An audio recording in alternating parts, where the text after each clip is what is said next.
Unleashing havoc, the dawn of plagues in Egypt. In the heart of Egypt, where the Nile's waters nurtured civilization, a confrontation of divine proportions was unfolding. Moses, chosen by God, stood resolute before Pharaoh, the embodiment of earthly power. "Let my people go," Moses demanded, his voice echoing with the determination of generations yearning for freedom. But Pharaoh, with the arrogance of a ruler who considered himself a god, dismissed Moses and his God. The air grew tense, a palpable anticipation of the inevitable clash of wills.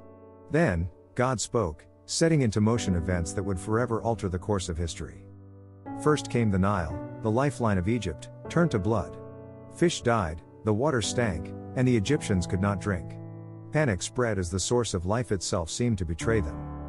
But Pharaoh's heart was unyielding, bolstered by magicians who mimicked God's sign. The suffering of his people did little to sway him from his stubborn stance. Then, frogs emerged in a relentless tide, invading homes, beds, and even kneading bowls.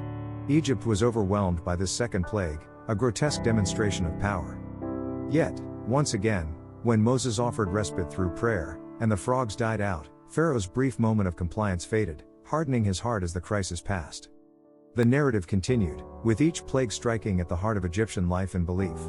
Lice from the dust, swarms of flies, livestock diseased, boils, hail, locusts, darkness, and finally, the death of the firstborn.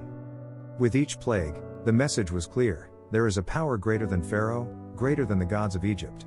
Yet, with each sign, Pharaoh's heart grew harder, his refusal a testament to human pride and stubbornness.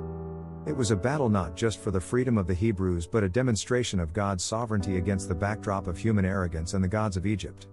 As the plagues unfolded, Moses remained steadfast, a beacon of faith in the power of his God. He stood as the mediator between the divine and the obstinate heart of Pharaoh.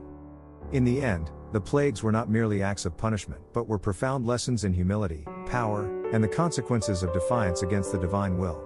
They were a prelude to liberation, a testament to the lengths to which God would go for his people.